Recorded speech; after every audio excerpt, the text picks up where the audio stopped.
Hello all, welcome to Shell Scripting for DevOps Engineers lecture series. My name is Kastro Kiran. As a part of this particular video, we are going to see the third part of the core concepts that are available in the Shell Scripting. Especially, we are going to focus on three important topics in this video. The first one is we are going to talk about the conditional statement. Followed by that, we will see what is meant by command line arguments and how to pass the command line arguments while executing the script. And the last one that we are going to see in this video is the functions. How to work with functions, how to call the functions, and what are the ways to call a function. These are the three concepts that we are going to work with in this particular video. So let us understand each one of these concepts individually with practical examples along with the theoretical part of each of these concepts. So the first concept is called as conditional statements. So firstly, what is meant by conditional statements? But before talking about the conditional statements concept, if you remember in the previous video, we have seen if-else blocks, if-elif-else blocks. Those are basically called as conditional statements. So conditional statements allow you to execute. Conditional statements allow you to execute specific blocks of code. Specific blocks of code based on whether the condition is true or false. So it typically depends on the true or false type of conditions. So these are essential for decision making in the scripts. Let's say I have a script and I want to know whether a particular thing is true or false, or a particular statement is true or false. In this case, we will go for conditional statements concept. So conditional statements are used to execute commands based on a condition. That's what, in simple terms, a condition statement is. Suppose if the condition is true, then it is going to print a statement. If the condition is false, then it is going to print another statement. So if the condition is satisfied, it is going to print yes. If the condition is not satisfied, it is going to print no. So in that way, we can use the conditional statements.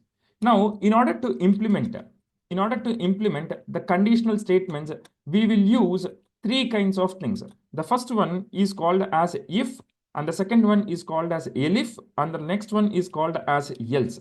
If, elif, else. So these are the three things that we use in order to implement the conditional statements. So let us see what are the different types of conditional statements that we have. The first one is called as if statement. So this particular statement is something which is used to execute a block of code if a condition is true. If the condition is true, then it is going to print this one. Otherwise, if else also is something that we have. If else statement, that's the second one that we have under types of conditional statements. If else. So what is meant by if else? So it is going to executes a block of code, executes one block of code. Let's keep it as a one block of code. If the condition is true. Otherwise, and I'll keep another block of code, and another block of code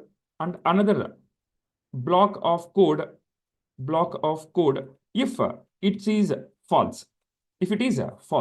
So this is how we can use if else statements. So it is going to execute, if the condition is true, it is going to execute the if block.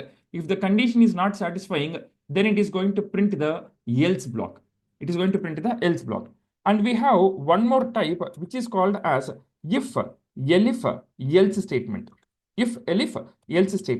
What is this? So this is particularly used, which is used to check. It actually checks multiple conditions. And executes the corresponding block of code. So this is called as if elif statement. If elif else statement. Actually, we have talked about this one practically in the previous video itself. But I am just making you to understand this particular concept in a much deeper way and in a better way. So let's see the syntax of this one. Let's see the syntax of this one. The syntax of this one goes like this. Let's say if the first one is if block. So if condition is satisfied, if I'll write a condition. So if the condition is satisfied, then what it has to do? Then it has to print something. It has to print something. So if condition is true, if condition is true, then print the message. Then print the message. It is going to print the message. Suppose if the condition is not satisfying, if the condition is not satisfying, then I want to check one more condition. So I'll write elif, and then I'll write one more condition. I'll write one more condition. And if this condition is satisfied, then what it has to do, it has to go and print another block of code or another block of statement, another block of code or another block of statement. Suppose if both of these conditions are not satisfied, if both of these conditions are not satisfied, then else I will write else print this message, else print this message, this message. So like this, we are going to work with if, elif, and else blocks. If, elif, and else blocks. So if the condition is true, then it is going to print this one. If this condition is not satisfied, then it will go and check this particular condition. If this condition is satisfied, then it is going to print this one. If both of the other above conditions are not satisfied, then it is going to print the final block. It is going to print the final block. Let us see the conditional statements practically. Let us see the conditional statements practically. So first, what we will do is we will write the script for if-else condition. We will write the script for if-else condition. Now here, what I'll do, any shell script will start with a shebang. Any shell script will start with a shebang. Let me keep it as a if-else script. If-else script. So let us go directly to the server and let us work with that. So I'll keep it as vi if else.sh. If-else.sh. So I'm just keeping some file name which is called as if-else.sh. And then any shell script will start with a shebang. This we have been understanding from day one. /bin/bash. Now, echo, enter file name, enter file name, enter file name. So what is this thing? It is going to check. What is this particular statement or what is this particular shell file? It is going to check. It is going to check if there is a file or not. It is going to check if there is a file or not. So shell script to check whether a file is available or not. A file is available or not. Let us write the shell script for that. And how I am writing? By using if-else conditions. By using if-else condition. So echo enter file name. Echo enter file name. And then system has to read, right? Read file name. Read file name. It is going to read it. Whatever that you have entered, it is going to read it.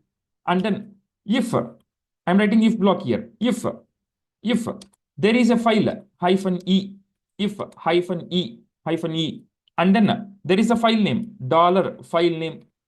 Whatever user is entering here, it is going to check that if this particular file is available, if this particular file is available, then it has to print. Then what it has to print? Echo, the file is available. The file is available. Or let's say I'll keep a $file name. That particular file will come here. That $file name available is available. $file name is available. I'll keep this one in single quotations. I'll keep this one in single quotations. This is another way how to read a value that is assigned to a variable. How to read a value that is assigned to a variable, right? So it is going to print this. Suppose if the file is not available, whatever user is entering the file name, if it is available, it is going to print this message. It is going to print this message. If it is not available, then I will write else block. Else block. Echo, else, echo file. The file or the $file name is not available. Is not available. It is going to check that. It is going to check this. That is how we can write the conditions. And we need to close it. We need to close it. How will we close an if block? By using a fi.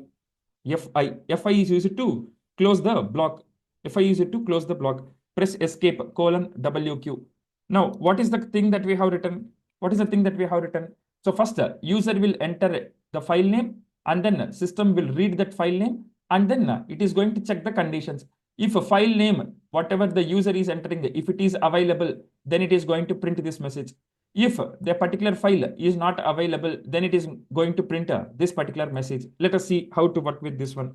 sh, I'm executing the shell file, sh space file name.sh. Now enter file name. I'm entering Kastro.python py, Kastro.py. Whether it is available or not, I don't know. So if you hit enter, it will show you whether the file is available or not. Hit enter. You see, there is no file with the name called Kastro.py. If I do ls, can you see the file name called Kastro.py? No. Now what I'll do, I'll create a file. Touch, by using touch command, I'm going to create a file. Touch Kastro.py. I have created a file. If you do ls, you can see now I have the Kastro.py file. Now let me execute the shell file. Let me execute the shell file. Hit enter. Now I'm entering the file name Kastro.py. Now it will verify. Currently, the file is available or not? Yes, it is available. Now, if I hit enter, what message I should see? Since the file is available, it should print this particular message. It should print this particular message. Hit enter. You see, the Kastro.py file is available. That is how we can work with the if-else conditions. That is how we can work with the if-else conditions. So let us write one more script for the same thing. Let's say I'll keep it as a if-else 2.sh. Second file, no, so I'm keeping 2. If-else 2.sh. Now, any shell file will start with shebang /bin/bash. Now, I'm going to write a script to check whether the year is leap year or not. Right.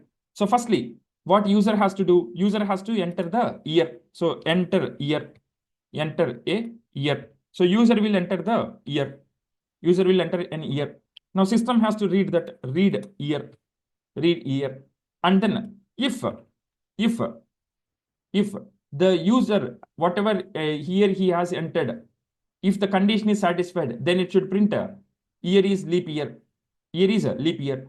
Otherwise, it is going to print year is not a leap year.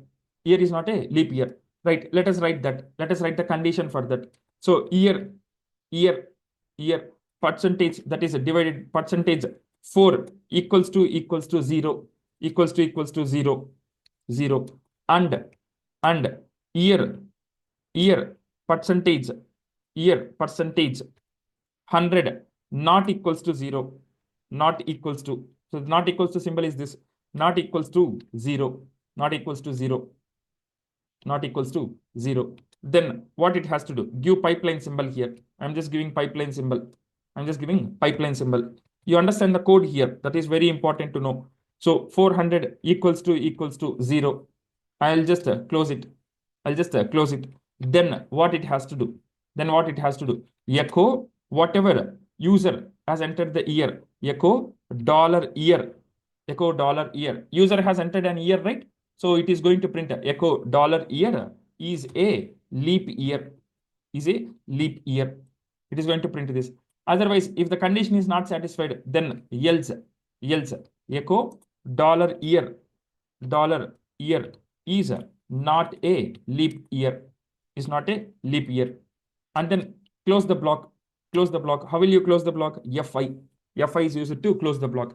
Now here you might have a question here. What is this? This is the condition to check whether an year is a leap year or not. Let me explain you this one. So I want to know whether a year is a leap year or not. So a leap year is something which is divisible by 4. That is what I have written, which is divisible by 4. If it is divisible by 4, that is the output is 0.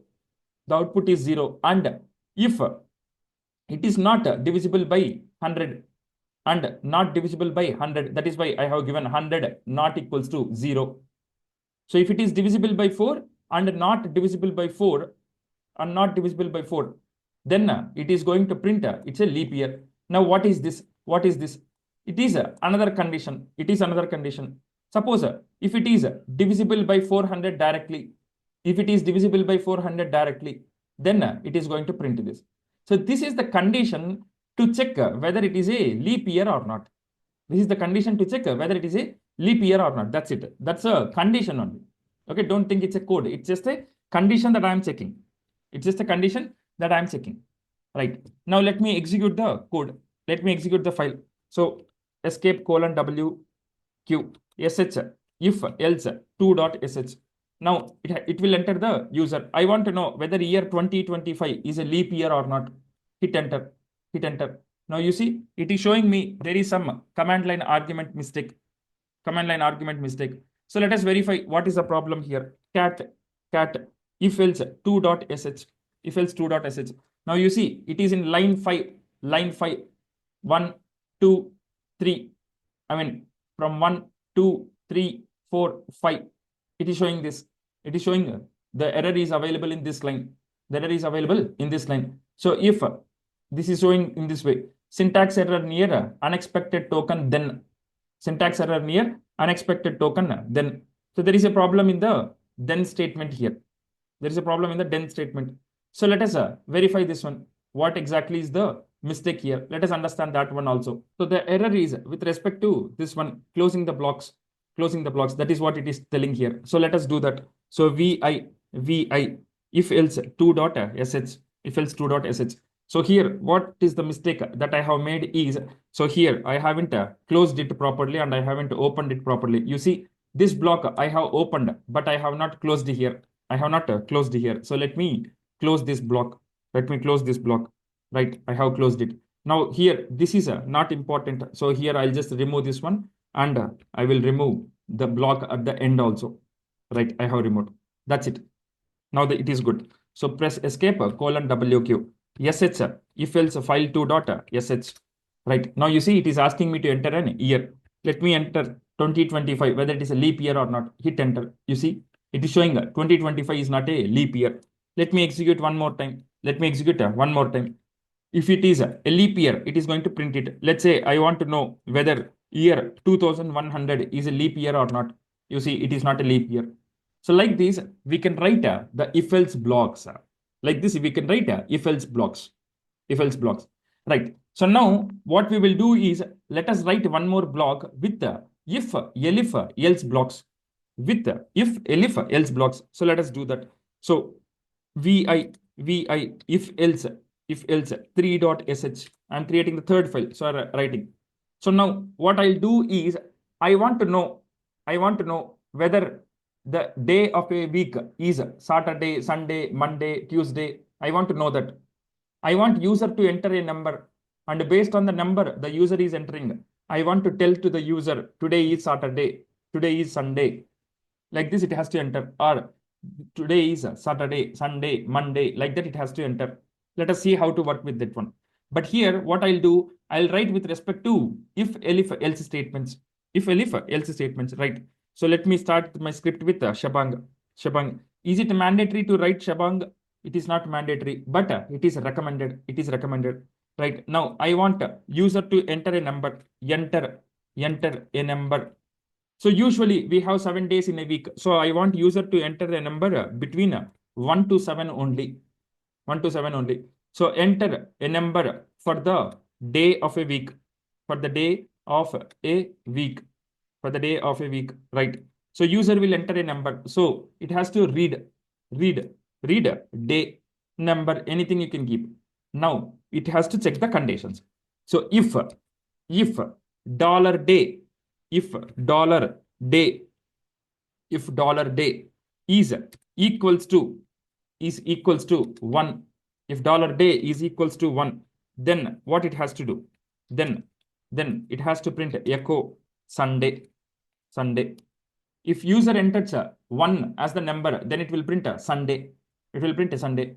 Let's say I have one more condition. User can enter 2 also, no? So I'll write elif.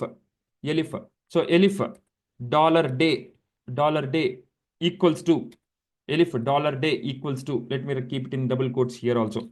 If dollar day equals to, EQ means equals to, or you can keep a double equals to symbol also. Dollar day equals to 2, then it has to print echo Monday. So like this, we can write multiple if-else blocks. So let me copy this entire thing and let me paste it one by one instead of typing and wasting time. So I'll just write the second one, right? So if $day equals to 3, if an user enters the value as 3, then it has to print Tuesday. It has to print Tuesday, right? Then if user can also enter 4, right? User can also enter 4, any number between 1 and 7. So I'll write one more thing. If $day equals to 4, then what it has to print? It has to print Wednesday. And then similarly, user can also enter number 5 also. So let me write it here itself. And here itself I can edit equals to 2. If $day equals to 5, I'll keep it as 5. Then it is a Monday, Tuesday, Wednesday, and then Thursday. It will print a Thursday, right? Hit enter. Now I'll write one more thing, which is a number 6. If $day equals to number 6, then it has to print a Friday, right? And then I'll write one last thing, which is if $day equals to 7, then it will print a Saturday. So like this, we can write the condition. Suppose, let's say user can also enter any number out of 1 to 7 also, right? They can enter 100, they can enter 0. If they are entering any other numbers other than 1 to 7, if they are not entering any number between 1 to 7, then else, it has to print some message, echo invalid input. I'll keep one more thing. Please enter number between 0 to or 1 to 7. 1 to 7 only. I'll write this message. And then I'll close the if block. F5 is used to close the if block. Press escape :WQ. Now let me execute the statement. Let me execute the shell file. Hit enter. Now it is asking me to enter the number between 1 to 7. Let me give it as a 5. Hit enter. You see, it is showing Thursday as the output. Let me execute one more time. Now let's say I'll give it as 70. Is 70 between 1 and 7? No. So if it is not between 1 and 7, what it should print? Invalid input. Hit enter. You see, invalid input. Please enter number between 1 to 7 only. So like this, we can work with shell files by using if, elif, else blocks. You can see the output. So this is how we can work with conditional statements. I hope you understood what is meant by conditional statements. Right. Now, the second topic is command line arguments. So what is a command line argument? Command line arguments are inputs passed to a script when it is being executed. When the script is being executed, you can pass some inputs. Such kind of inputs are called as command line arguments. So basically, command line arguments allows us to make our scripts dynamic, and reusable.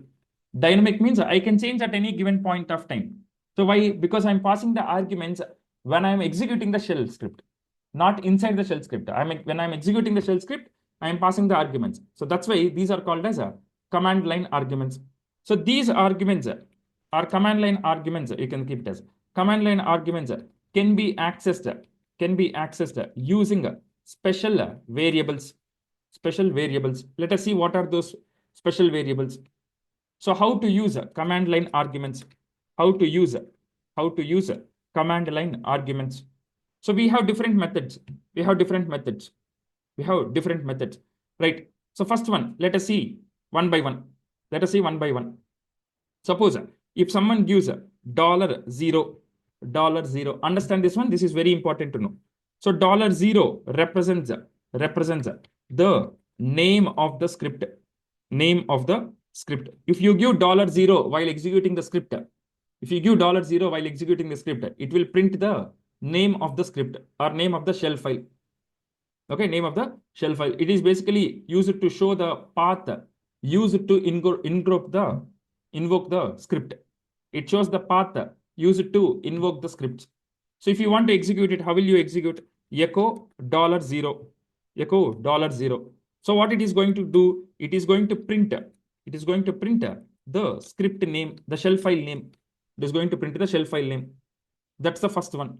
And then we have $1, $2, $3, $4. Like this, we can give different numbers. Like this, we can give different numbers. What does these numbers represent? What does these numbers represent? These numbers represent these numbers represent the first, second, third, fourth, and so on. Fourth and so on. Command line arguments passed to the script. Suppose if you give $1, what it is going to print? It is going to print the first argument. It is going to print the first argument. Prints the first argument that you have passed. We will see it practically in some time. So it is going to print the first argument. If I give $2, then it is going to print which argument? It is going to print which argument? The second argument. It is going to print the second argument. $3, if I give, then it is going to print a third argument. $4, if I give, then it is going to print a fourth argument. So like this, we can pass the arguments when I am executing the script itself. This is another way. And then we have one more command line argument, which is $hashtag symbol. This is something which is going to print total number of arguments. Prints total number of arguments. So this is something variable which holds the number of command line arguments passed to the script. But here, when you are using this one, it is going to exclude. The script name. It is going to exclude the script name. It will not print the script name. When you give $hash, it is going to exclude the script name. Okay, so you can go with the echo $hash. So it is going to print the number of arguments. It is going to print the total number of arguments that you have passed. And we have one more thing, which is a $@ symbol. So this variable holds all the command line arguments passed to the script.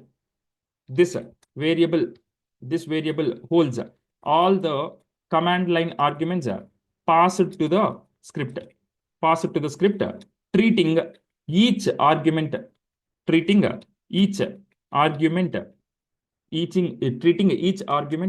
as a separate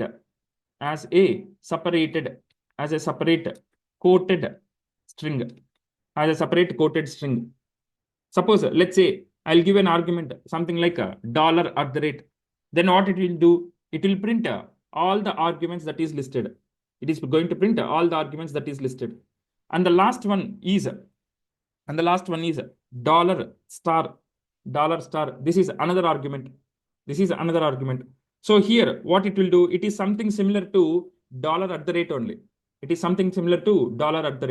But what it does is it treats all arguments as a single string with spaces separating them.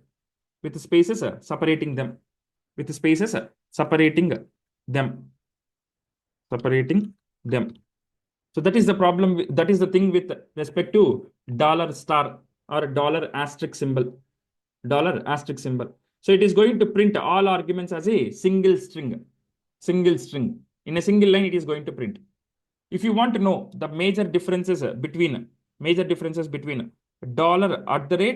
and $$, some of the differences are there.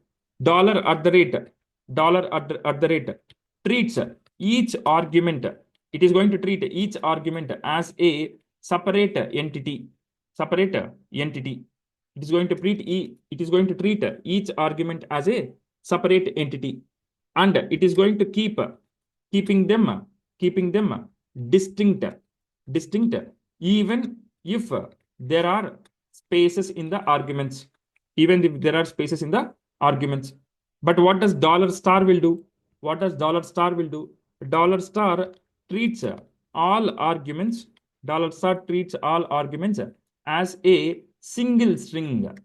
It is not going to treat as a separate entity. It is going to treat as a single string with spaces between them, which can lead to loss of distinction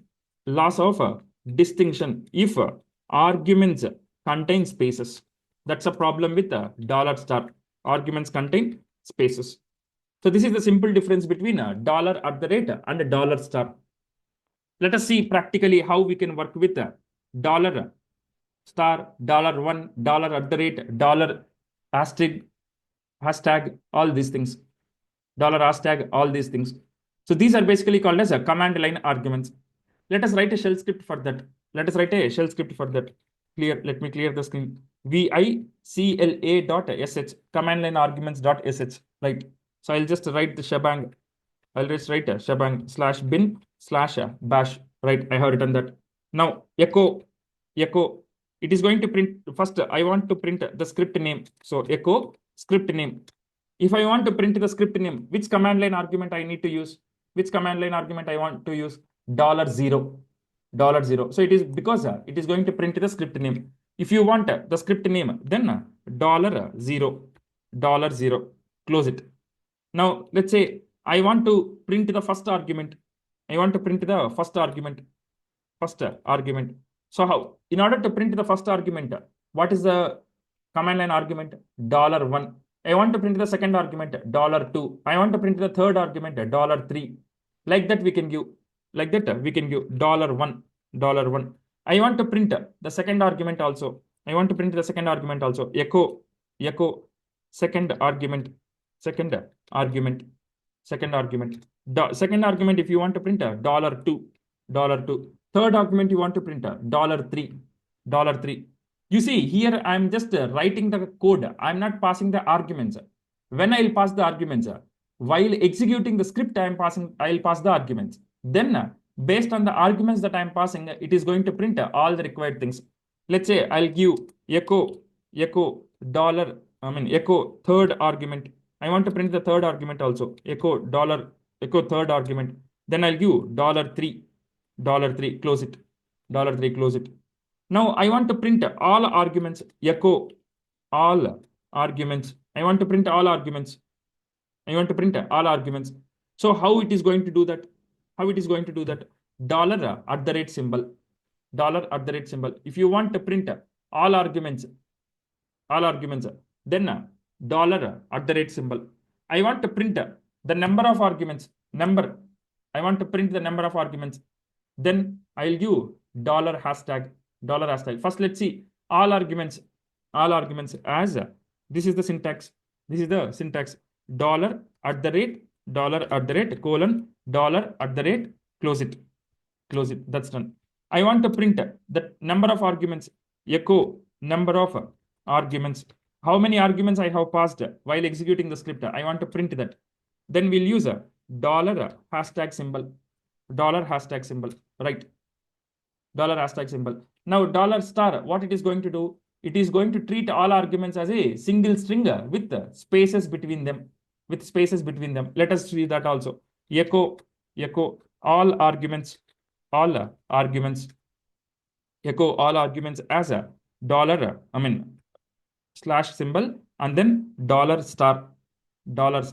colon $* and then close it. So what it is going to do, whatever arguments that I'm going to pass, it is going to print based upon this script that I have written. Right? Let me come out of the file. Press escape :WQ cat space cla.sh. Right? Now what I'll do, I'll pass the arguments. sh space file name. Now, if I execute it, will anything be printed? Will anything be printed? Yes. What it will print? It will just print these things. It will just print these things. Am I passing any arguments here? No, I am just executing the shell file. You see, I am just executing the shell file. So it is just printing these ones. It is not printing $0, $1 and all. Why? Have I passed any arguments? No. So let us pass some arguments while executing the script. Let's say $0 I'll give. I'll give $0. When I give $0, what it will print? What it will print? It will print the script name. What is my script name? CLA.sh. Let us see that. You see it here. Script name. Is it printing or not? Is it printing or not? Yes, it is printing. Now, how many arguments I have passed? How many arguments I have passed? Only one argument. What is that argument? $0. So the number of arguments auto is printing.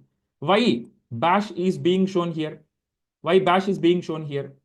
Because there are no specific requirements there. And have I given the second argument? No. So that is why second argument, nothing is showing. Have I given third argument? No, it is not showing me the third argument. Can we do one more time? Yes. sh cla.sh. Let's say I'll pass some arguments. I'll pass some arguments now. I'll pass some arguments now. Let's say Kastro. This is my first argument. Kiran, it is my second argument. Shell scripting. This is my third argument. Lectures. This is my fourth argument. And then learn with Kastro. This is my fifth argument. So how many arguments I am passing while executing the script? First argument, second argument, third argument, fourth argument, fifth argument. 5 arguments I am passing. But how many arguments it is going to print? Only 3 arguments, because I have given only 3. No, I have given only 3 here. You see it here. Will it be printing the fourth and fifth arguments? Let's verify. Hit enter. You see how many arguments I have passed? 5 arguments. So the number of arguments, 5. Is it printing or not? Yes. How many arguments I have passed? 5. And what is my script name? CLA.sh. And then what is my first argument that I have passed? Kastro is the first argument that I have passed. What is my second argument that I have passed? Kiran is the second argument that I have passed. What is the third argument I have passed? Shell scripting. It is printed. Now, what about the fourth and fifth argument? It is not printing. Why? Because in the shell script file, have I written $4, $5? No. That is why it is not printing fourth and fifth argument. And here you see, it is printing all the arguments, $@ and $*. It is also printing all the arguments. And it is also giving me the total number of arguments that I have passed. So this is something how we can work with command line arguments. I hope it's clear how to work with command line arguments. Make sure we are passing the arguments outside the script or when executing the script. So when you pass the arguments while executing the script, such kind of arguments are called as command line arguments. Right. So now let us talk about the last concept for this session, which is functions. The third concept is functions. So I hope you understood what is meant by command line arguments. If you got any doubt, you please keep it in the chat box or you keep it in the comment box. I'll be responding to your questions directly in the comment box. Now let's talk about functions. So what is a function? Functions are reusable. Reusable blocks of code that perform a specific task. So they are going to help. They help in organizing the code, and they also help in avoiding the repetition, and they are going to make the scripts, modular. So these are some of the benefits of working with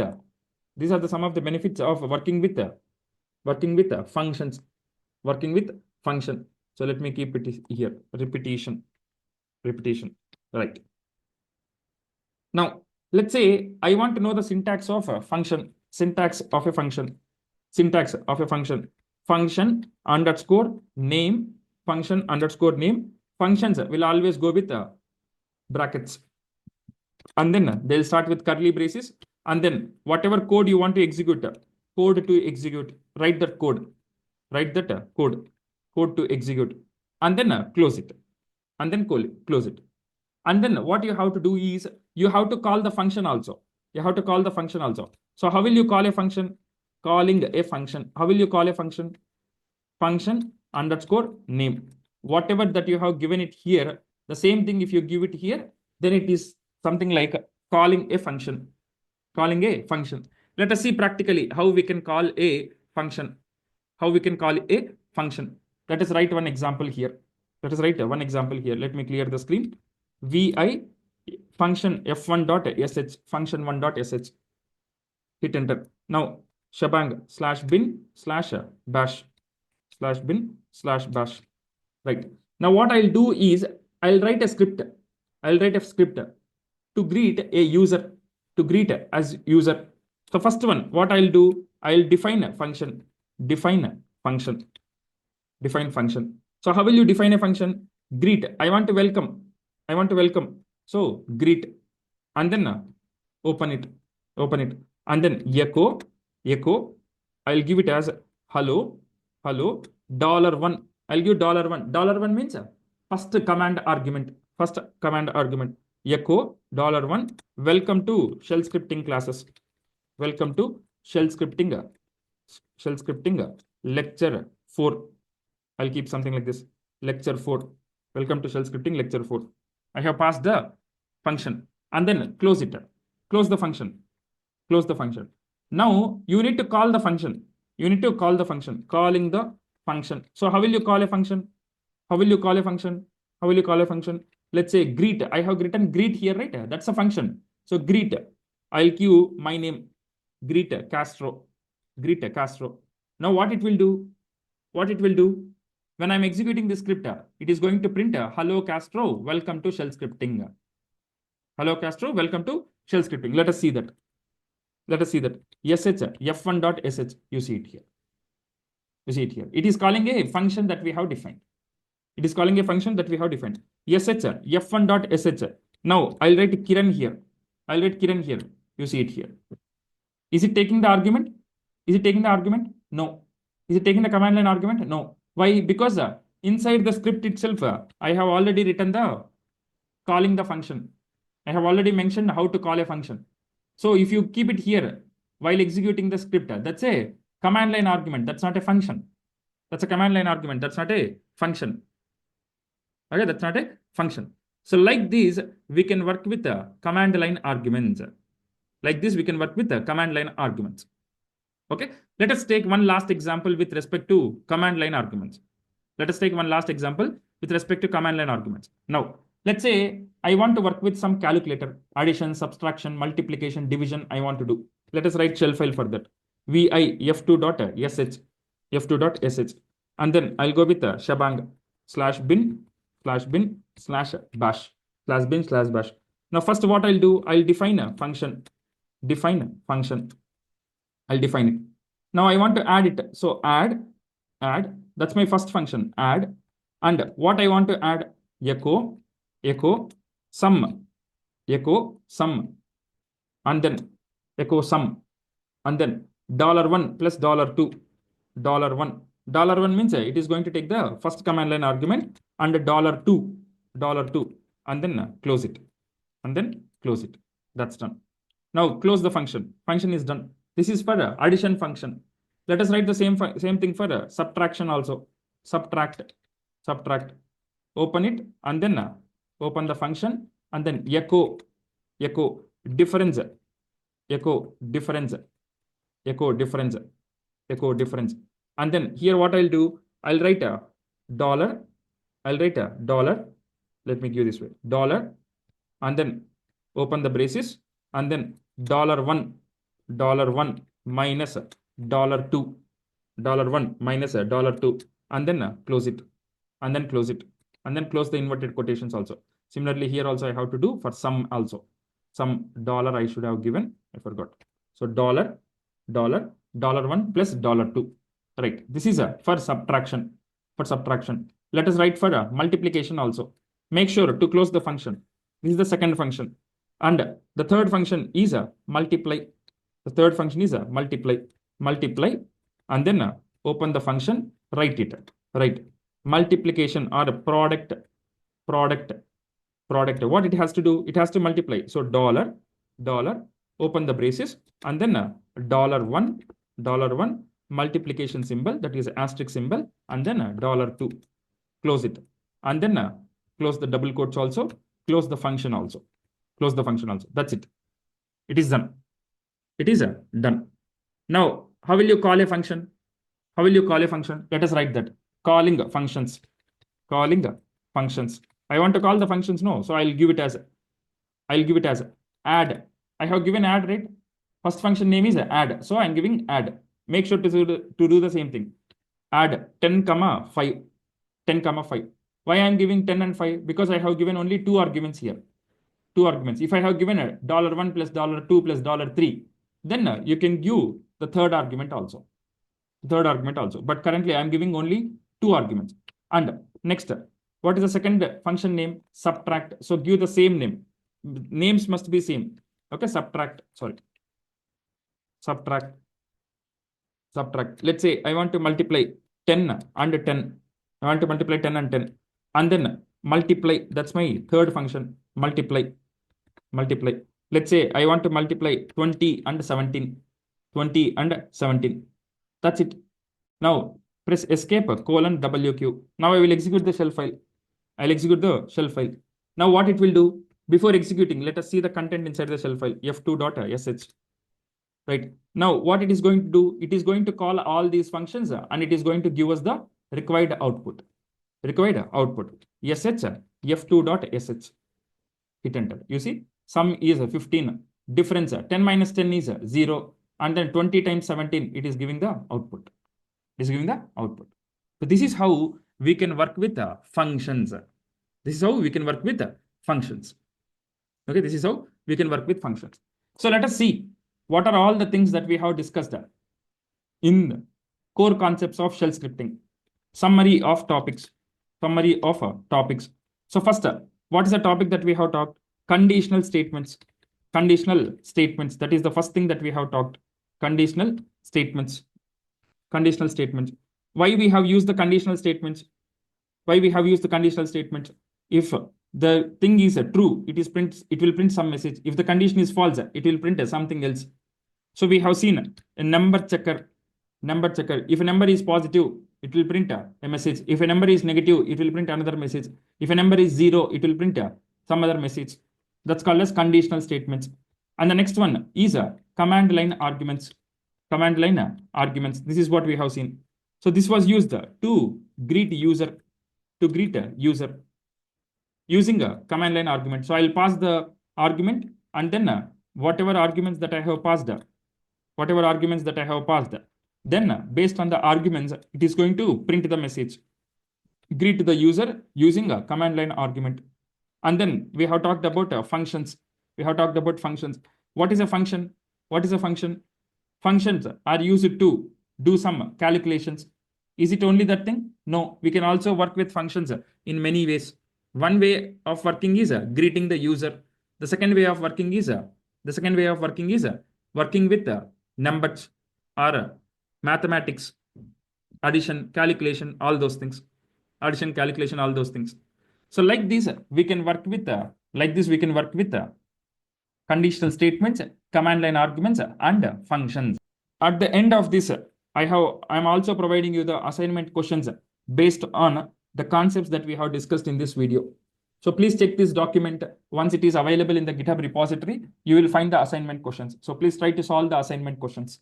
So in this video, we have understood what is meant by a conditional statement, what is meant by a command line argument, and what is meant by functions. In the next video, we are going to see one last concept that is available in the shell scripting, and then our shell scripting lectures will be completed. Thank you all. See you in the next video.